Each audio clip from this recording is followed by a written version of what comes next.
وہ brain trust جو ہے، انٹلیکچوئل مائنورٹی ہوتی بہت کم ہے لیکن بڑی اہم ہوتی ہے. جدھر کا ادھر رخ ہو جائے گا، جس طرف ان کا رخ ہو جائے گا ادھر معاشرہ خود بخود چل پڑتا ہے.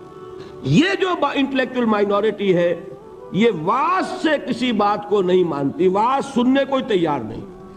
اس کا تقاضا کیا ہوتا ہے؟ عقل سے بات کرو، دلیل لاؤ، دلیل سے مانو، دلیل سے منواؤ، ہے کہ نہیں؟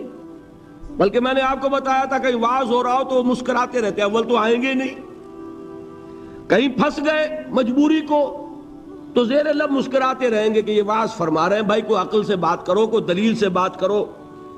اب یہ کہہ دینا تو آسان ہے، فرائیڈ کا نظریہ بڑا گمراہ ہے، بہت غلط ہے. بھائی دلیل سے ثابت بھی کرو. یہ کہنا آسان ہے مارکس کا نظریہ کفر ہے، لیکن کچھ ثابت تو کرو، اس میں کیا خرابی ہے؟ یہ ہے اصل میں جو سب سے ٹاپ کے لیول کی تبلیغ ہے، وہ یہ ہے، دلیل سے، برہان سے، غلط نظریات کا عقلی دلائل سے ابطال. یہ بات یوں غلط ہے، یہ نظریہ باطل ہے، یہ تصور صحیح نہیں ہے، دلیل سے ثابت کیا جائے. یہ ہے کس کے لیے؟ انٹلیکچوئل مائنورٹی کے لیے. اس کو کہا ادعو الی سبیل ربک بالحکمت، وزڈم کے ساتھ، دانائی کے ساتھ، عقلی دلائل کے ساتھ، براہین کے ساتھ اللہ کے راستے کی طرف بلاؤ. دوسرا لیول کیا ہے عوام الناس کا؟ وہ لیول ہے عام لوگ، ان کے ذہنوں میں کوئی خناس نہیں، کوئی غلط نظریہ نہیں. انہوں نے تو جیسے آپ کہتے ہیں کلین سلیٹس ہیں، اس کے اوپر آپ جو چاہیں لکھ دیں. اور اگر کسی سلیٹ پر پہلے سے لکھا ہوا ہے تو پہلے اسے صاف کرنا پڑتا ہے تب لکھیں گے. تو وہ جو ہوتے ہیں ذہین اقلیت، ان کے تو ذہنوں کی پہلے صفائی کرنی پڑتی. اگر ڈارون کا نظریہ بیٹھا ہوا ہے تو وہ نکالیں گے تو قرآن مجید میں جو آیا ہے قصہ آدم و ابلیس 7 مرتبہ، وہ ڈارون کا نظریہ نکلے گا تو بیٹھے گا نا. وہ ڈارون کا نظریہ وہاں ہے، وہ حجاب بنا ہوا ہے، وہ قصہ آدم و ابلیس کو پڑھتا ہوا مسکراتا ہوا گزر جاتا ہے. کیا بچگانہ باتیں ہو رہی، معاذ اللہ ثم معاذ اللہ ثم معاذ اللہ. اس کے ذہن میں بیٹھا ہوا ہے ڈارون کا فلسفہ. اب پہلے وہ ڈارون کا فلسفہ، اسی کو کہا ہے نا کسی نے کہ گلا تو گھونٹ دیا اہل مدرسہ نے تیرا، کہاں سے آئے صدا لا الہ الا اللہ. ذہن بدلا گیا، فکر بدلی گئی، سوچ بدلی گئی. کہیں ڈارون ہے، کہیں فرائیڈ ہے، کہیں مارکس ہے، کہیں ایڈلر ہے، کہیں برٹرینڈ رسل ہے، کہیں سارترے ہے. یہ ذہنوں کے اندر تو یہ بیٹھے ہوئے ہیں. تو اب کہاں سے بات آئے؟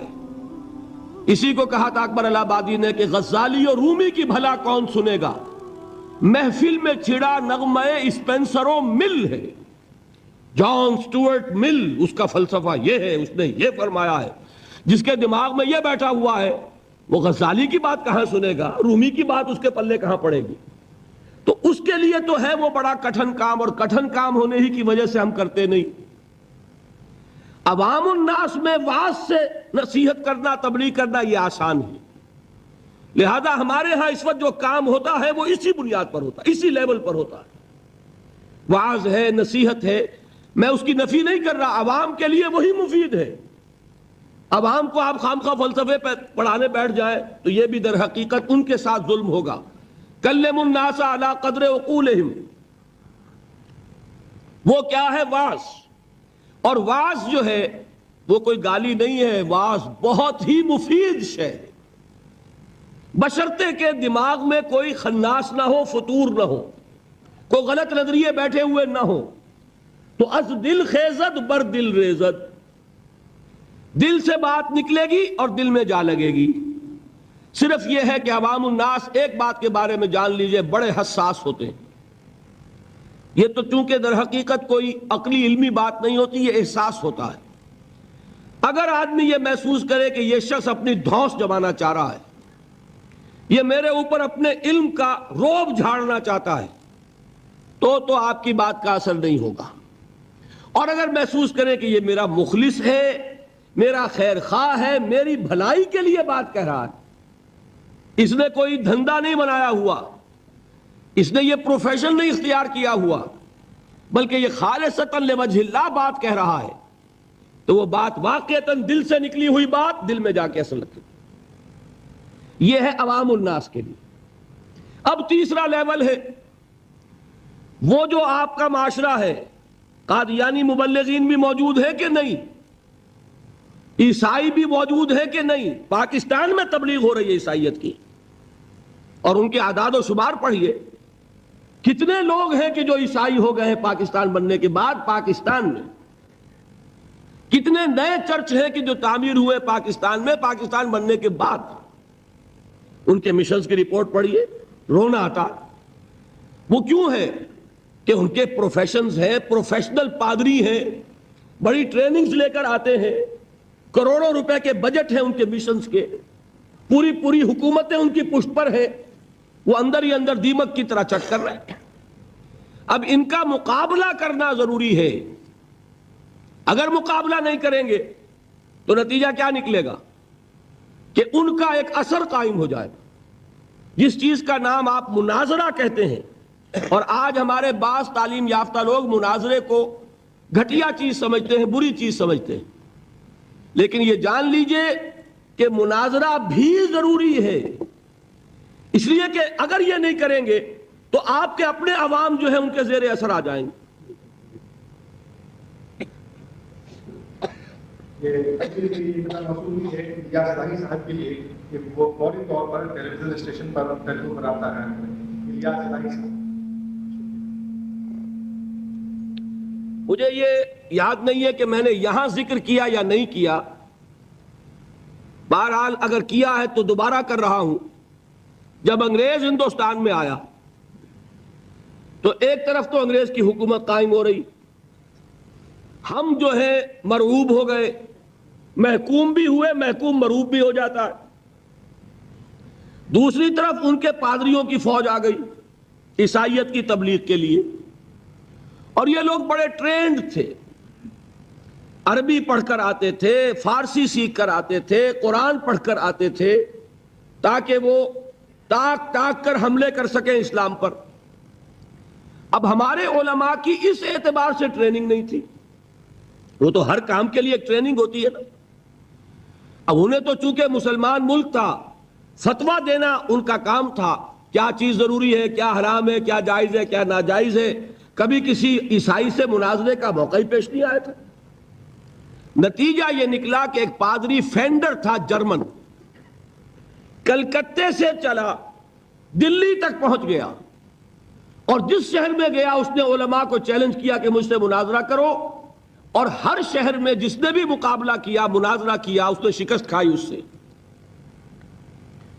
پھر وہ جامع مسجد دہلی کی سیڑھیوں پر کھڑے ہو کر اعلان کرتا ہے کہ میں کلکتے سے چل کر یہاں تک آ گیا ہوں اور کوئی مسلمان عالم میرا مقابلہ نہیں کر سکا. میں آج جامع مسجد دہلی کی سیڑھیوں سے چیلنج دے رہا ہوں پورے ہندوستان کے علماء کو کہ کوئی شخص مجھ سے مناظرہ کر لے. اب آپ سوچئے اس کو، اگر اس وقت کوئی اس کے مقابلے میں نہ آتا تو آپ کے عوام کے اوپر کیا اثر قائم ہوتا؟ ایک طرف انگریز حاکم ہے، ہم محکوم ہیں، اس کی تہذیب سے ویسے ہی مرعوب ہو گئے. دوسری طرف یہ کہ ہمارے علماء بھی مار کھا گئے، تو عوام میں جس پر جنگل کی آگ کی طرح عیسائیت پھیلتی، اس کا آپ تصور نہیں کر سکتے. اس وقت اللہ کا ایک بندہ، یہ اللہ کی سنت ہے. اقبال کا بڑا پیارا شعر ہے، خون اسرائیل آ جاتا ہے آخر جوش میں، توڑ دیتا ہے کوئی موسیٰ طلسم سامری. اللہ تعالیٰ نے بر وقت اٹھا دیا. وہ اقبال نے یہ مصرع استعمال کیا ہے حضرت مجدد الفسانی رحمت اللہ علیہ کے لیے کہ اللہ نے بر وقت کیا جس کو خبردار، وہ ہند میں سرمایہ ملت کا نگہباں. اللہ نے بر وقت کیا جس کو خبردار.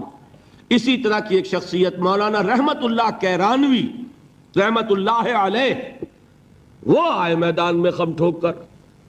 انہوں نے مناظرہ کیا، پادری فینڈر کو ایسی شکست فاش ہوئی کہ پھر وہ ہندوستان چھوڑ کر بھاگ گیا. اس نے جا کر پھر ترکی میں ڈیرا لگایا. اس وقت تک ابھی خلافت تھی ترکی کی، خلافت عثمانی. وہاں جا کر ڈیرا لگایا، وہاں کا کوئی عالم مقابلہ نہیں کر سکا.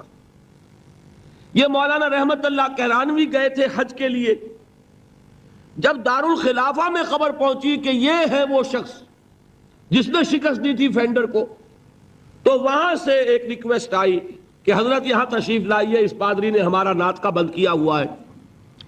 تو وہ وہاں سے دعوت پر اب جا رہے ہیں ترکی۔ اسے فینڈر کو جب خبر ملی کہ مولانا رحمت اللہ آ رہا ہے، مولوی رحمت اللہ، وہ وہاں سے بھی ایسا بھاگا، مقابلہ نہیں کر سکا۔ یہ ہے، دیکھیے اس کی ضرورت ہے، اس کی بھی ضرورت ہے۔ اب یہ میں بتا دوں آپ کو، ایک شخص یہ تینوں کام نہیں کر سکتا۔ ایک شخص انٹلیکچوئل لیول پر بھی کام کرے، ایک شخص سرمن اور واعظ کی سطح پر بھی کام کرے، اور وہ شخص مناظرے بھی کرے۔ مناظرہ عیسائیوں سے کرنے کے لیے کچھ اور معلومات درکار، بائبل کو پڑھاؤ جیسے آئے تھے دیدات صاحب، یہاں آئے کہ نہیں آئے؟ اب وہ اس وقت اللہ نے ان کو اٹھا دیا۔ ایک شخص ہے جو بائبل کے حوالوں سے پادریوں کا ناطقہ بند کیے ہوئے۔ غالباً آج یا کل ان کا جو مناظرہ ہوا ہے لندن میں، اس کے کیسٹس آپ کو مل جائیں گے۔ یہ اللہ کا بڑا فضل ہے کہ اس وقت ایک شخص عالم اسلام میں ایسا اٹھ کھڑا ہوا کہ کئی جگہ پر وہ پادری لوگ جو شکست کھا چکے ہیں۔ تو یہ اللہ کی طرف سے اب یہ صلاحیت، آپ اگر کہیں احمد دیدات صاحب سے کہ ایک قادیانی سے بھی مناظرہ کرو تو نہیں کر سکیں گے۔ اس کی وجہ یہ کہ اسپیشلائزیشن کا معاملہ ہے۔ قادیانی سے مناظرہ کرنے کے لیے وہ قادیانی کی ساری کتابیں پڑھی جائے، اس کا سارا لٹریچر کھنگالا جائے اپنے دل پر جبر کر کے، تبھی تو کر سکے گا نا۔ تو ایک شخص سارے کام نہیں کر سکتا۔ اس کے لیے ضرورت کیا ہے؟ اداروں کی ضرورت ہے، جہاں پول اپ کیے جائیں صلاحیتیں، کہ جو لوگ انٹلیکچوئل لیول پر کام کر سکتے ہیں وہ اس لیول پر تیاری کریں، جو لوگ عوامی سطح پر واعظ اور نصیحت کے ذریعے سے عوام الناس کو اللہ کی طرف بلا سکتے ہیں وہ اس کا کام کریں۔ پھر جو جدال کرنے والے ہیں، مناظرہ اور مجادلہ، وہ آئیں اور وہ اپنی اپنی مختلف جو ہیں جتنے بھی ان کے اندر وہ اسپیشلائز کریں اور ان کا مقابلہ کریں۔ ہندوستان میں عیسائیوں کی طرف سے حملہ ہوا اسلام پر، اور اسی وقت ہوا تھا آریہ سماجیوں کی طرف سے۔ آریہ سماجیوں سے مناظرے کرنے میں مولانا ثناء اللہ امرتسری، ان کو اللہ نے ایک صلاحیت دی، اور یہ غلام احمد قادیانی بھی جو پہلے مشہور ہوا ہے، وہ در حقیقت انہی مناظروں کی وجہ سے آریوں کے مقابلوں میں کچھ انہیں فتح حاصل ہوئی، کچھ عیسائیوں کے مقابلے میں فتح حاصل کی تو مسلمانوں میں پاپولر ہو گیا، اور اب جو دماغ میں خناس پیدا ہوا، ظرف کم ہو تو زیادہ پڑ جائے تو چھلک جاتا ہے، لہذا میں یہ ہوں اور میں وہ ہوں اور میں نبی ہوں اور میں فلاں ہوں۔ پھر یہ دعوے اس نے کیے، فَضَلَّ وَأَضَلَّ، گمراہ ہوا اور نہ معلوم کتنوں کو گمراہ کر گیا۔ لیکن اپنی جگہ یہ بات سمجھ لیجئے کہ دعوت کے یہ تینوں لیول ضروری ہیں۔ ادعو الی سبیل ربک بالحکمت والموعظۃ الحسنۃ وجادلھم باللتی احسن۔ یہ تین چیزیں نوٹ کر لیجئے۔ جیسے پہلی سطح پر تین جہاد تھے، نفس سے جہاد، شیطان سے مقابلہ، اور بگڑے ہوئے معاشرے کے غلط دباؤ کا مقابلہ۔ وہاں صبر کیا تھا؟ صبر عن المعصیہ، صبر علی الطاعہ۔ اب یہاں کون سا صبر درکار ہے؟ جو شخص یہ کام کرے گا اسے اپنے کیریئرز کا صبر کرنا پڑے گا۔ ایک شخص میں ذہانت ہے، صلاحیت ہے، وہ کوئی بہت ہی نفع بخش کیریئر جو ہے وہ اس نے اڈاپٹ کیا ہوا ہے، ڈاکٹر ہے، انجینئر ہے، اس میں اسے بڑی اونچی تنخواہیں مل رہی ہیں، بڑی اعلیٰ پریکٹس چل رہی ہے، لیکن وہی صلاحیت اب ادھر لگائے گا، ظاہر بات ہے وہ بساط طے ہوگی، اس میں کمی آئے گی۔ یہ کیسے ہو سکے گا اگر صبر نہ ہو؟ اگر انسان صبر نہ کر سکے، اگر انسان قربانی نہ دے سکے اپنے کیریئر کی، اپنے مفادات کی، اپنے شاندار مستقبل کی، وہی نوجوان، دیکھیے ہمیں شرم آنی چاہیے اور گردنیں ہمیں جھکا لینی چاہیے۔ قادیانیوں میں کتنے نوجوان ہیں جو اپنی زندگیاں جو ہے وقف کر دیتے ہیں، وہ زندگیاں وقف کرتے ہیں، انہیں ٹریننگ ملتی ہے، پھر وہ میدان میں آتے ہیں۔ عام آدمی کیسے کام کر لے گا؟ آپ سوچئے کہ آپ اپنے بچوں کو اس کام کے لیے وقف کرنے کے لیے تیار ہوں گے؟ ہم ذرا بھی کوئی کھاتا پیتا انسان ہو، ذرا سی بھی اس کی کوئی حیثیت ہو، وہ کبھی سوچنے کو بھی تیار نہیں ہوگا۔ بھائی چندہ لے لو، اللہ اللہ خیر صلی اللہ، جان چھوڑو، ہم اپنی اولاد کو اس کام کے لیے نہیں دے سکتے۔ یہ ہے ہمارا حال، اور یہی وجہ ہے کہ وہ دین حق جو ہے پامال ہے. آج ہی کوئی صاحب کہہ رہے تھے قادیانیت افریقہ میں بہت پھیل رہی ہے. کیوں پھیل رہی ہے؟ باطل جو ہے عیسائیت پاکستان میں پھیل رہی ہے. کیوں پھیل رہی ہے؟ آخر حکومتیں ہیں، پیسے خرچ کرتی ہیں، ان کے پادری سر ترین ممالک کے رہنے والے لوگ گرم ترین ممالک میں آ کے زندگیاں گزارتے کہ نہیں گزارتے؟ آج تو پھر بھی ایئر کنڈیشنز ہیں ان کے لیے، لیکن ایک زمانہ وہ بھی تو تھا جبکہ وہ جیکب آباد میں اور کہاں پنجاب کے تھل کے صحراؤں میں وہ لوگ گئے ہیں، اس وقت ایئر کنڈیشنر بھی نہیں تھے. انہوں نے وہاں جا کر کام کیے ہیں، ان گرمیوں کو جھیلا ہے. تو کام تو کرنے سے ہوتا ہے، صبر کا مادہ نہیں ہوگا تو آپ کام نہیں کر سکیں گے. اور اسی کا ایک دوسرا رخ ہے، جب آپ دعوت حق کے لیے کھڑے ہوں گے پہلا قدم کیا آتا ہے؟ استہزاء، تمسخر، مذاق اڑانا، جس کی میں مثال اب دینا چاہتا ہوں محمد الرسول اللہ صلی اللہ علیہ وسلم کی شخصیت سے. دیکھیے ہم کیا اور ہماری بساط کیا، ہم کیا مبلغ ہوں گے، کیا داعی ہوں گے، ہمارے اپنے دامن پر داغ ہوتے ہیں، لیکن یہ کہ محمد الرسول اللہ کے دامن پر کوئی داغ تھا؟ ان کو تو سارے مکے والے الصادق الامین کہتے تھے، نہایت محبوب شخصیت تھے. ان کے لیے تو جا صادق، جا الامین، یہ الفاظ سننے میں آتے تھے، آنکھوں کا تارا. لیکن جب آپ نے دعوت اب شروع کی، اب قرآن مجید میں دیکھیے کسی نے کہا مجنون ہو گئے، دماغ خراب ہو گیا، پاگل ہو گئے، اجی شاعر ہیں، کچھ شعر جوڑ لیتے ہیں ہم پر دھوس جماتے ہیں. کسی نے کہا ساحر ہیں، کچھ جادو سیکھ لیا ہے. یہاں تک کہ ایسے بدبخت بھی پیدا ہوئے، قرآن میں ہے ساحر کذاب، سحر کرنے والا جادوگر نہایت جھوٹا. یہ الفاظ کہے جا رہے ہیں کس کی شان میں؟ محمد الرسول اللہ صلی اللہ علیہ وسلم. قرآن میں نقل کیا گیا یا ایھا الذی نزل علیہ الذکر انک لمجنون. کبھی آپ نے اس کا ترجمہ سوچا؟ اے وہ شخص، دیکھیے تصور کیجئے حضور جا رہے ہیں، تشریف لے جا رہے ہیں، کسی دعوت میں ہے، تبلیغ میں، یا ویسے ہی تشریف لے جا رہے ہیں، اور کوئی ایک جمگھٹا ہے لوگوں کا، ادھر سے فقرہ آتا ہے، تیر کی طرح لگتا ہے دل میں جا کر محمد کے صلی اللہ علیہ وسلم. اے وہ شخص جس کا یہ خیال ہے کہ اس پر کوئی ذکر نازل ہو رہا ہے، ہمارے خیال میں تو تمہارا دماغ خراب ہو گیا. یا ایھا الذی نزل علیہ الذکر انک لمجنون، کہا کہ نہیں کہا؟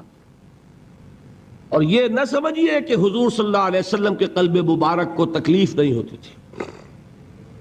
میں قرآن سے ثابت کروں گا، میں کہیں کوئی کہانیاں بیان نہیں کرنا چاہتا.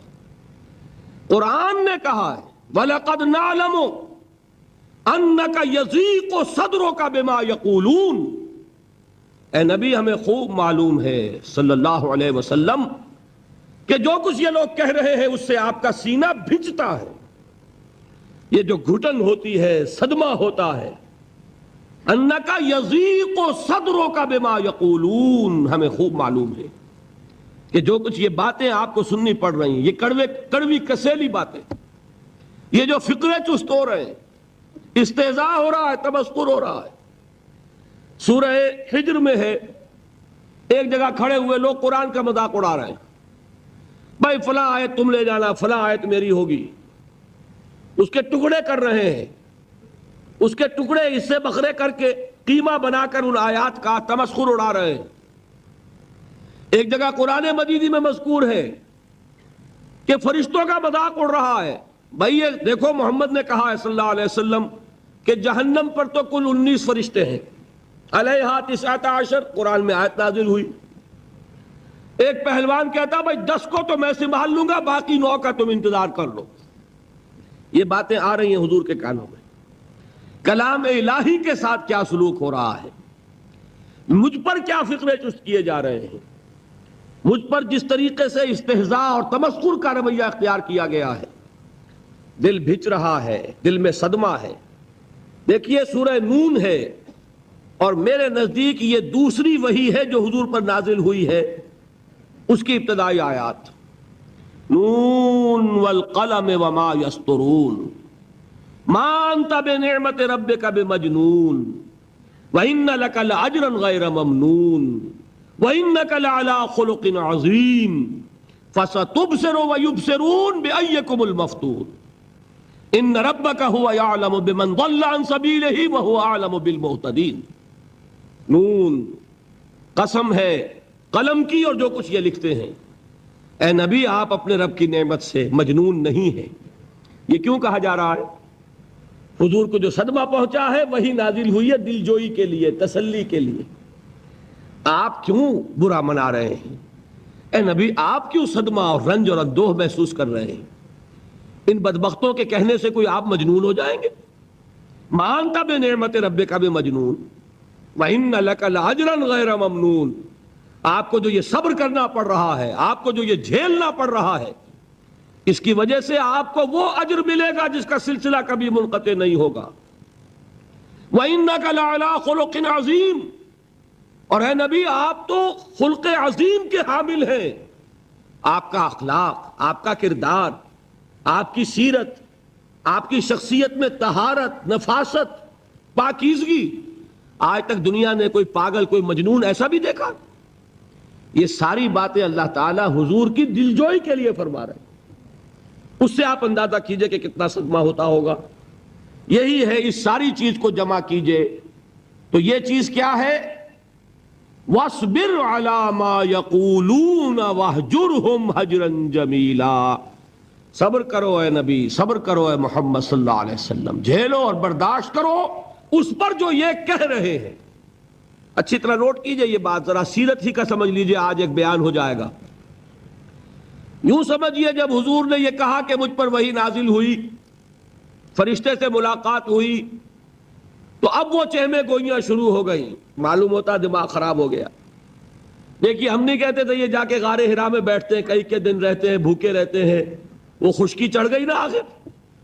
یہ جس طرح کی باتیں دنیا میں آج ہوتی ہیں اسی طریقہ کی باتیں ہوتی تھی۔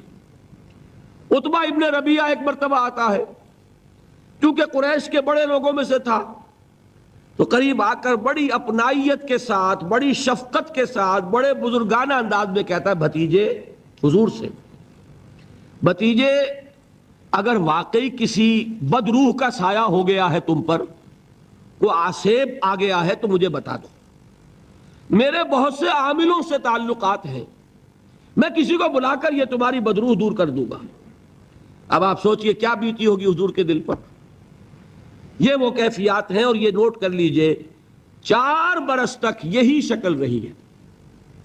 مخالفت اسی نوع سے ہوئی ہے جس کو کہتے ہیں فزیکل پرسیکیوشن، جسمانی تشدد۔ وہ پہلے 4 سال نہیں ہوا۔ اس کی وجہ کیا ہے کہ در حقیقت جب بھی کبھی کوئی ایسی دعوت اٹھتی ہے، اب مجھے اجازت دیجئے میں ایک لفظ انقلاب یہاں استعمال کر لوں، انقلابی دعوت۔ کل میں نے کہا تھا نا، ایک ہوتی ہے خالص مذہبی تبلیغ، ایک ہوتی ہے انقلابی تبلیغ۔ مذہبی تبلیغ کی سب سے بڑی مثال عیسائیت کی تبلیغ، اور انقلابی تبلیغ کی سب سے بڑی مثال اشتراکی تبلیغ۔ میں باہر سے مثالیں دے رہا ہوں، اندر سے نہیں دینا چاہتا۔ آگے یہ کہ ہی قدر گفتے ہیں، باقی فکر کن۔ آگے انسان اپنی عقل سے کام لے، سوچے، غور و فکر کرے۔ تو یہ انقلابی تبلیغ تھی محمد الرسول اللہ صلی اللہ علیہ وسلم۔ اور انقلابی تبلیغ کے اندر یہ بات جان لیجئے کہ پہلا رد عمل جو ہوتا ہے معاشرے کا وہ یہ ہوتا ہے کہ کوئی ایسی بات گھبرانے کی نہیں ہے، ایک آدمی کا دماغ خراب ہو گیا ہے اور کچھ سر پھرے قسم کے چند نوجوان اس کے ساتھ ہیں، ایسی کیا بات ہے گھبرانے کی؟ مشت خاک ہے، بس ان کو چٹکیوں میں اڑاؤ۔ جو چٹکیوں میں اڑانا کہلاتا ہے نا، اسی کو قرآن مجید میں ایک اور جگہ کہا گیا ہے، یریدون لیطفئوا نور اللہ بافواہہم۔ یہ چاہتے ہیں کہ اللہ کے نور کو اپنے منہ سے بجھا دیں، پھونکے مار کے ہی بس۔ تو پہلا رد عمل جو ہوتا ہے ایک نظام کا، ایک کسی انقلابی دعوت کے خلاف، وہ رد عمل ہوتا ہے استہزاء، تمسخر، مذاق کرو، ان کو جس کو آپ انگریزی میں کہتے ہیں ڈی مورلائز کر دو، ان کی ہمتیں جو ہیں وہ ٹوٹ جائیں، ان کو اس طریقے سے، اسی کا نام ہے آج کل کی اصطلاح میں کیریکٹر اسیسینیشن۔ ان کی شخصیتیں جو ہیں ان کو داغدار کر دو، ان کا اعتبار ختم کر دو، ان کا استہزاء کرو، تمسخر کرو۔ اور یہ میں آپ سے عرض کر رہا ہوں اس وقت ایک گونا فخر کے ساتھ اور اللہ تعالیٰ کا شکر ادا کرتے ہوئے کہ میں نے جو کام بھی کیا ہے اس وقت پاکستان میں، آپ نے اخبارات میں دیکھا ہوگا، بڑا دقیانوسی مولوی ہے، بیگمات کا رد عمل جو ہوا وہ آپ کے علم میں ہوگا، بڑے جو یہ جدید ہمارے روشن خیال قسم کے جو صحافی ہیں، اگر کہیں آپ نے پڑھا ہو جس طرح استہزاء ہوا ہے، جس طرح مذاق اڑایا گیا ہے، جو الفاظ استعمال کیے گئے ہیں، وہ میرے نزدیک بہت بڑی سند ہے جو اللہ کے ہاں جا کر پیش کروں گا کہ اللہ تیرے دین کے لیے۔ میں نے اپنے گھر سے کوئی بات نہیں کہی، میں نے جو بات کہی وہ جو شریعت محمدی کی بات ہے وہ کہی۔ اگر اپنی طرف سے کہی ہو، کوئی اضافہ کیا ہو، تو اللہ تعالیٰ کی پھٹکار ہو مجھ پر اور لعنت ہو مجھ پر۔ لیکن اگر میں نے وہی کچھ کہا جو شریعت محمدی کا تقاضا ہے اور قرآن اور سنت کی بات ہے، تو پھر اگر مجھے کسی نے پاگل کہا اور کسی نے دقیانوسی کہا اور کسی نے اور فقرہ چست کیا، تو میں اس کے لیے، میں تو سمجھتا ہوں میرے لیے وہ سند ہے جو اللہ تعالیٰ کے ہاں میں جا کر پیش کروں گا۔ اور یہ جان لیجئے کہ وہی بات ہوتی ہے ہمیشہ، ہسٹری ریپیٹس اٹ سیلف۔ وہ بات کریں گے جو حضور نے کی تھی، وہی رد عمل سامنے آئے گا جو اس وقت آیا تھا۔ اس لیے کہ یہ تو جو انسانی مزاج ہے وہ نہیں بدلا، معاشرے کا انداز نہیں بدلا، وہ جو کام ہوگا اس کا رد عمل ابتدائی وہی ہوگا۔ اور اس میں در حقیقت امتحان ہوتا ہے صبر کا۔ کیا دل شکستہ ہو کر بیٹھ رہے گا انسان؟ ہمت جواب دے جائے گی، کمر ٹوٹ جائے گی، قوت ارادی اور عزیمت جو ہے مزمحل ہو جائے گی، پھونکوں سے چراغ بجھ جائے گا۔ یہ جو میں نے آیت آپ کو سنائی تھی اس کا بڑی خوبصورت کے ساتھ ترجمہ کیا ہے مولانا ظفر علی خان نے کہ نور خدا ہے کفر کی حرکت پہ خندہ زن، پھونکوں سے یہ چراغ بجھایا نہ جائے گا۔ یریدون لیطفئوا نور اللہ بافواہہم واللہ متم نورہ ولو کرہ الکافرون۔ یہ چاہتے ہیں کہ اپنے منہ کی پھونکوں سے اللہ کے نور کو بجھا دیں، حالانکہ اللہ تعالیٰ تو اپنے نور کا اتمام فرما کر رہے گا، خواہ ان کافروں کو کتنا ہی ناگوار ہو۔ اس کی ترجمانی ہے نور خدا ہے کفر کی حرکت پہ خندہ زن، پھونکوں سے یہ چراغ بجھایا نہ جائے گا۔ بہرحال اس مرحلے پر میں نے آپ کو دو صبر بتائے۔ صبر کس چیز سے؟ اپنا کیریئر دنیاوی جو بھی آپ حاصل کر سکتے تھے۔ ذہین آدمی ذہانت لگائے گا تو دین کی دعوت دے گا ایٹ دی انٹلیکچوئل لیول۔ اور یہ بات جان لیجئے کہ یہ چیز دنیا میں کسی کمائی کا ذریعہ نہیں بن سکتی، اسے قربانی دینی پڑے گی کیریئر کی، اپنے مفادات کی، تب کام کر سکے گا۔ عام آدمی وقت لگائے گا، صلاحیتیں صرف کرے گا، اپنی وہی اس وقت سے اور توانائی سے پیسہ بنا سکتا تھا۔ آج کل تو آپ کو معلوم ہے کہ بڑی سادی ہو گئی ہے یہ حساب کتاب کی بات، بہت سادہ۔ ایک انسکلڈ لیبرر کا 1 گھنٹہ برابر ہے اتنے روپے کے، ایک سکلڈ لیبرر کا 1 گھنٹہ برابر ہے اتنے روپے کے۔ آپ تو ہر چیز کاؤنٹ کر سکتے ہیں، میئر کر سکتے ہیں۔ جو شخص 1 گھنٹہ لگا رہا ہے اس نے کچھ پیسہ خرچ کیا ہے نا، اسی وقت کو لگا کر وہ پیسہ بناتا، اسی ذہانت اور صلاحیت سے وہ کوئی کمائی کرتا۔ ادھر لگایا تو وہ جو کمی ہو رہی ہے اس کو برداشت کرنا، اس کو جھیلنا اور خوش دلی سے برداشت کرنا، یہ سمجھنا کہ در حقیقت یہ سب کچھ کیا ہے کہ اللہ تعالیٰ کے ہاں اس کا اجر و ثواب ملے گا۔ یہ صبر کا ایک رخ، اور استہزاء ہو، تمسخر ہو، مذاق اڑے، فقرے چست ہو، دقیانوسی کہا جائے، ریئیکشنری کہا جائے، یہ بڑے ریئیکشنری ہیں، یہ بڑے پچھلے زمانے کے لوگ ہیں، اگلے وقتوں کے ہیں یہ لوگ، انہیں کچھ نہ کہو۔ جو کہا جائے سنو، وَاصْبِرْ عَلَى مَا يَقُولُونَ وَاهْجُرْهُمْ هَجْرًا جَمِيلًا، اور صبر کیجئے محمد صلی اللہ علیہ وسلم۔ دیکھیے کوئی پہلو ایسا نہیں ہے جس میں ہمیں ہدایت قرآن مجید سے اور سیرت محمد صلی اللہ علیہ وسلم سے مل نہ جائے۔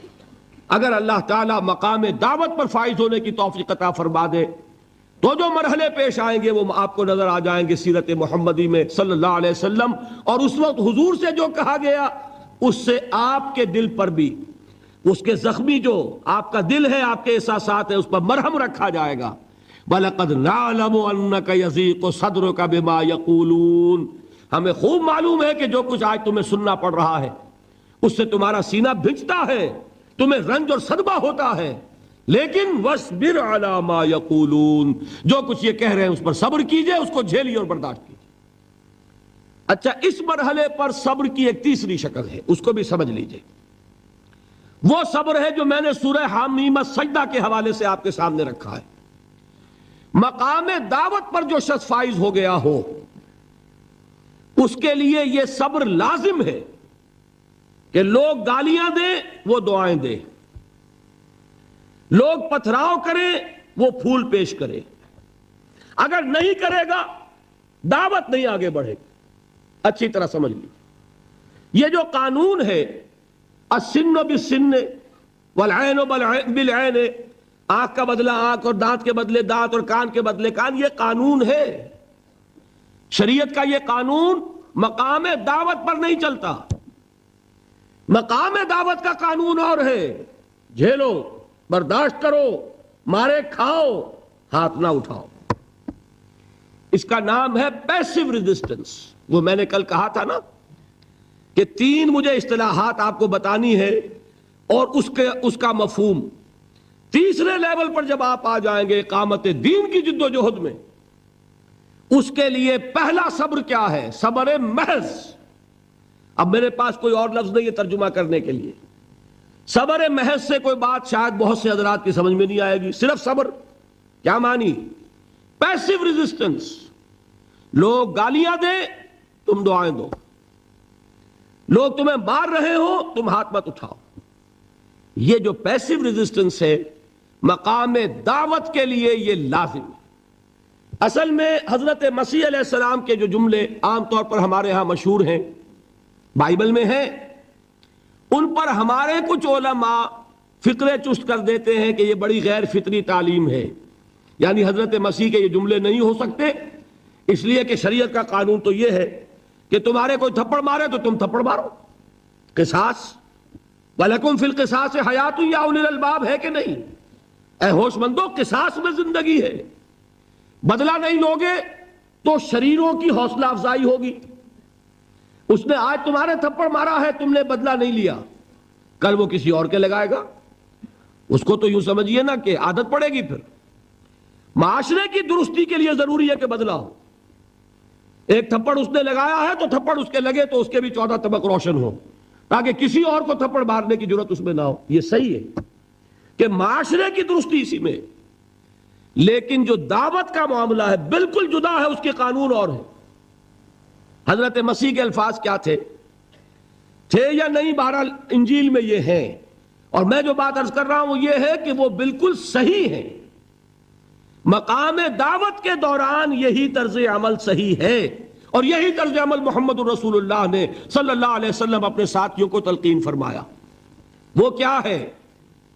وہ الفاظ جو ہیں انجیل کے وہ یہ ہیں کہ اگر کوئی تمہارے داہنے گال پر تھپڑ مارے بایاں بھی پیش کر دو، اگر کوئی تمہارا چغا لینا چاہے نالش کر کے تو تم اس کو کرتا بھی اتار کے دے دو، اگر کوئی تمہیں بیگار میں 1 کوس لے کے جانا چاہے تم 2 کوس اس کے ساتھ جاؤ۔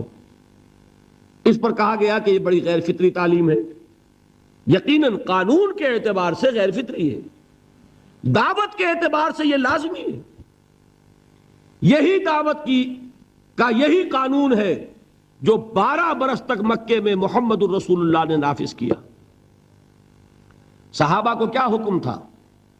تمہیں کتنا ہی مارا جائے تم جواب میں کوئی کارروائی نہیں کر سکتے۔ نو ریزسٹنس، نو ریٹیلیشن۔ ریزسٹنس تو ہے، پیسو ریزسٹنس۔ ریزسٹنس کیا ہے؟ کہ پیچھے مت ہٹنا۔ وہ سارا دباؤ کیوں دے رہے تھے کہ تم اپنا تعلق منقطع کرو محمد سے صلی اللہ علیہ وسلم، تم توحید کو چھوڑو، اپنے آبائی دین میں آؤ۔ اسی کے لیے پریشرائز کر رہے تھے نا۔ حضرت بلال کو مار رہا ہے امیہ ابن خلف، حضرت خباب بن الارت رضی اللہ تعالی عنہ کو دہکتے ہوئے انگارے زمین میں بچھا کر اور اس کے اوپر ننگی پیٹھ لٹا دیا گیا۔ آپ ذرا تصور کیجئے، ایک شخص دیکھ رہا ہے کہ دہکتے ہوئے انگارے بچھائے جا رہے ہیں، یہ میرے لیے تیار کیے جا رہے ہیں، اور پھر حکم دیا جاتا ہے کرتا اتار دو، کرتا اتار دیتا ہے، لیٹ جاؤ، لیٹ جاتا ہے۔ کیوں؟ بڑی غیر فطری بات ہے یہ تو، اسے ہاتھ پاؤں مارنے چاہیے۔ ایک آدمی ڈیسپریٹ ہو جائے تو آپ کو معلوم ہے اس کے اندر طاقت بہت آ جاتی ہے، اسے نظر آ رہا ہو کہ مجھے تو بھون دیں گے، کباب بنا دیں گے، تو اگر اسے اجازت ہو 2-4 کو مار کر مرے گا۔ اجازت نہیں، محمد نے ہاتھ باندھ دیے صلی اللہ علیہ وسلم، تمہیں اجازت نہیں ہاتھ اٹھانے کی۔ یہ بعد میں سورہ نساء میں یہ الفاظ نازل ہوئے کہ اے مسلمانوں، ایک زمانہ یہ تھا کہ تمہیں حکم تھا کفو ایدیکم، اپنے ہاتھ بندھے رکھو، you are not allowed to retaliate, ڈٹے رہو، جمے رہو، کھڑے رہو، صبر کرو، جھیلو، برداشت کرو، پیچھے نہ ہٹنا، نہ محمد کے دامن کو چھوڑنا صلی اللہ علیہ وسلم، نہ توحید کا دامن چھوڑنا، لیکن ہاتھ اٹھانے کی اجازت نہیں۔ بتائیے کہاں گیا قانون؟ قانون تو یہ ہے کہ بدلہ لو، لیکن وہ قانون تو اس وقت نافذ ہوگا جب انقلاب آ جائے گا، اسلامی حکومت قائم ہو جائے گی، تب آئے گا نا قانون۔ ابھی مرحلہ ہے انقلابی عمل کا، ابھی تو انقلاب لانا ہے، اسلامی حکومت قائم کرنی ہے۔ اس پروسیس کے تقاضے کچھ اور ہیں۔ اس میں جو پہلا مرحلہ ہے وہ پیسو ریزسٹنس کا ہے، صبر کا۔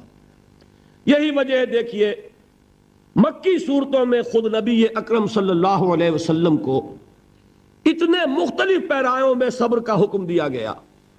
کچھ مثالیں میں دے چکا ہوں، وَلِرَبِّكَ فَاصْبِرْ، اسی طریقے سے وَاصْبِرْ كَمَا صَبَرَ أُولُو الْعَزْمِ مِنَ الرُّسُلِ، اے نبی صبر کیجئے جیسے کہ صبر کیا ہمارے اولو العزم رسولوں نے۔ وَاصْبِرْ وَمَا صَبْرُكَ إِلَّا بِاللَّهِ، اے نبی صبر کیجئے، اور آپ کا صبر تو اللہ ہی کے سہارے ہے۔ وَاصْبِرْ لِحُکْمِ رَبِّكَ، یہ سورہ نون جس کی ابتدائی آیات میں نے آپ کو سنائی، نون والقلم وما یسطرون ما انت بنعمت ربک بمجنون، اس کا اختتام کیا ہوتا ہے؟ وَاصْبِرْ لِحُکْمِ رَبِّكَ وَلَا تَكُنْ كَصَاحِبِ الْحُوتِ إِذْ نَادَىٰ وَهُوَ مَكْظُومٌ، اے نبی صبر کیجئے اپنے رب کے فیصلے کا، انتظار کیجئے، اور اس مچھلی والے کے مانند نہ ہو جائیے۔ مچھلی والا کون؟ حضرت یونس علیہ السلام۔ مچھلی والے نے اپنے دینی حمیت اور غیرت جو تھی اس کی وجہ سے اللہ کے حکم کا انتظار نہیں کیا، اپنی قوم کو چھوڑ کر چل دیے۔ نبی کا، رسول کا یہ معاملہ ہوتا ہے، جیسے کہ آپ کو معلوم ہے کوئی افسر ہے کسی حکومت کا، وہ اپنی پلیس آف ڈیوٹی کو نہیں چھوڑ سکتا، he must stick to his place of duty. بڑے افسرز کے لیے تو یہ بہت بہت اہم بات ہے۔ تو اے رسول، جہاں آپ کو ہم نے تعینات کیا ہے آپ وہاں سے ہل نہیں سکتے کہ ذرا مخالفت ہوئی، لوگوں نے فقرے چست کیے اور آپ کہیں اور چل دیے، دفع ہوئے، یہ بات نہیں سننا چاہتے، میں کسی اور کو سناؤں گا، ہو سکتا ہے نا؟ ہم تو کرتے ہیں نا یہ، اس لیے کہ ہمیں تو اللہ نے کہیں تعینات تو نہیں کیا نا۔ اگر ایک جگہ کے لوگ بات نہیں سنتے، چلو بھائی ہم کہیں اور جائیں گے، وہاں بات سنائیں گے۔ لیکن رسول کا معاملہ ہوتا ہے جو اس کی پلیس آف اپوائنٹمنٹ ہے، he cannot leave his place without the express permission of Allah سبحانہ وتعالی۔ آپ نے یہ سنا ہوگا، سیرت کی تقاریر میں پڑھا ہوگا کہ مدینے کی طرف ہجرت کی اجازت حضور نے تمام صحابہ کو دے دی، خود منتظر رہے جب تک کہ اللہ کی طرف سے اجازت نہیں آ گئی۔ حضرت ابوبکر پوچھتے رہتے تھے حضور اجازت آ گئی کہ نہیں؟ نہیں ابھی نہیں آئی۔ حضور اذن آ گیا؟ نہیں آیا، ابھی نہیں آیا۔ حبشہ کی طرف سب کو بھیج دیا، اجازت دے دی جو جانا چاہے چلا جائے۔ حضور کی صاحبزادی جو حضرت عثمان کے نکاح میں تھی وہ بھی ہجرت کر رہی ہیں، لیکن حضور تو نہیں گئے۔ رسول نہیں چھوڑ سکتا اپنی جگہ کو، یہاں تک کہ تمام تقریباً صحابہ چلے گئے، حضور رہ گئے، حضرت ابوبکر رہ گئے، حضرت علی رہ گئے، اور حضرت ابوبکر پوچھ رہے ہیں بار بار اجازت آئی یا نہیں؟ نہیں ابھی نہیں آئی۔ حضرت عائشہ نے واقعہ بیان کیا کہ ایک روز اچانک دوپہر کے وقت ہم نے دیکھا کہ حضور نے اپنے پورے جسم کو ڈھانپا ہوا ہے، چہرے کو بھی کپڑے میں ڈھانکا ہوا ہے اور تشریف لا رہے ہیں۔ یہ اس میں تعجب کی بات یہ کہ عرب میں آج بھی آپ کو معلوم ہے کہ یہ چیز جو ہے ان کی روایات کے خلاف ہے کہ دوپہر کے وقت کوئی کسی سے ملنے جائے. یہ وقت جو ہے قیلولے کا ہے، آرام کا ہے.